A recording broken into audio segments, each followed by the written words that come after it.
जी friend अस्सलाम वालेकुम। उम्मीद है मेरे सारे दोस्त ठीक ठाक होवोगे। अल्लाह पाक तुहानूं खुश रखे, अल्लाह पाक आबाद रखे। तो शुक्रिया उन्होंने दोस्तों का जिहड़ियां मेरी वीडियो लगातार वेख रहे ने, लाइक कर रहे ने, कमेंट्स कर रहे ने। तो एक नवी वीडियो के नाल तुहाडा अब्दुल रहमान तुहाडी खिदमत दे विच दोबारा पेश।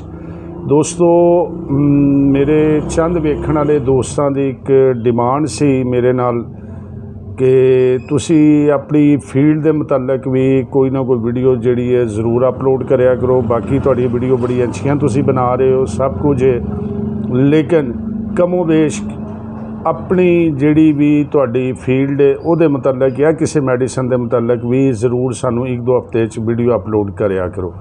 उन्हां दोस्तों की ख्वाहिश का एहतराम करदे होया तो जनाब अज मैं तुहाडे लई जिहड़ी एक वीडियो लैके आया वो हैगी जनाबे अली एस टैबलेट के मुतलक। पाकिस्तान बहुत ज़्यादा चलन वाली टैबलेट, ठीक है जी। तो ना ये तो वाकफ होवोगे, हर तकरीबन घर दे विच या दूसरे बंदा इनू ज़रूर इस्तेमाल करता। इहदा नाम है सरबैक्स जी। सरबैक्स जी भी कहा जाता है, सरबैक्स जैड भी कहा जाता है। तो इहदियां चंद खुफिया जिहड़ियां ने वो तुहानू अज इनफॉर्मेशन जिहड़ियां मैं दसांगा। इस तो पहले तुहानू किसी व्लॉगर ने या यूट्यूब ते किसी ने गल्लां नहीं दसियां होणियां, लिहाजा इस वीडियो मेरी नू आखिर तक तुसी ज़रूर वेखना है।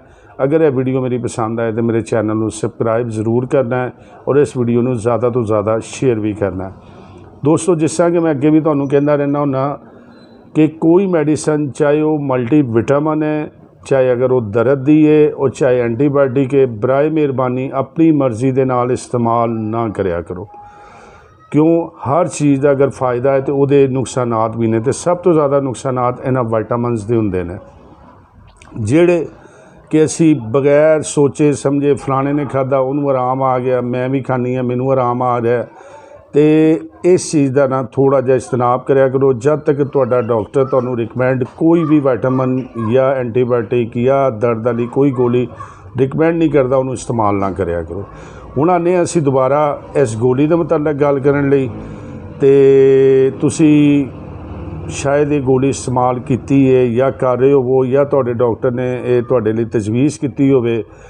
तो अज ये एक खुफिया गल जी मैं तुहानू दसन लगा और मैं नहीं दस रहा, ये सर्च करके तुसी गूगल ते चैक कर सकते हो। इन्हां दी कंपनी दी मतलब गल है वो भी इनू मतलब तुहानू दसणगे। तो वो यह वे कि इहदे इस्तेमाल का तरीका। हुण तुसी कहोगे कि इस्तेमाल का तरीका जी गोली असी रोज़ ही खाने हैं, बिल्कुल सही है। एक गोली इहदी डोज हुंदी है, एक गोली तुसी रोज़ इस्तेमाल करते हो, लेकिन कोई लोग इनू नाश्ते तो बाद इस्तेमाल करते हैं, कोई इनू दोपहर के खाने तो बाद, तो कोई बंदे इनू रात के टाइम इस्तेमाल करते हैं। ठीक हो गया जी। लेकिन मैं जिहड़ी इहदी खुफिया गल तुहानू दसन लगा वो यह वे और जिहड़ी कंपनी कहंदी है खुद कहंदी है वो है कि इस गोली नू नाश्ते दे दरम्यान दे विच इस्तेमाल करो।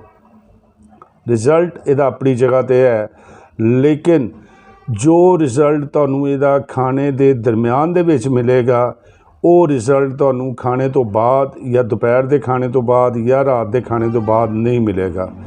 तो अगर तुसी इस्तेमाल कर रहे हो तुहाडे डॉक्टर ने दस्या ही तो बराए मेहरबानी अज तो बाद इनू रिजल्ट तुसी लैना होवे, इहदा बेहतर रिजल्ट लैना होवे, इनू नाश्ता करो, नाश्ते के दरम्यान एक टैबलेट खाओ और बाकी नाश्ता बाद दे विच करो। तो इंशाअल्लाह तुसी वेखोगे कि इहदा रिजल्ट तुहानू उस तो भी बहुत अच्छा मिलेगा। उम्मीद है इन्फॉर्मेशन मेरी तुहानू इस तो पहले नहीं पता होनी और ना किसी ब्लॉगर ने दसी होनी है।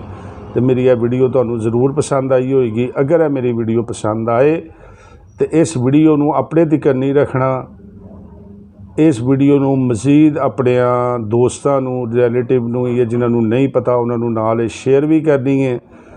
मेरे चैनल नू सबसक्राइब भी करना है और नाल दिते गए बैल आइकॉन के बटन नू भी ज़रूर दबाना है।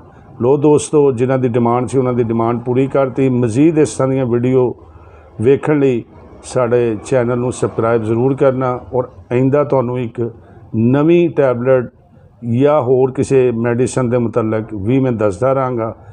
अल्लाह हाफिज़।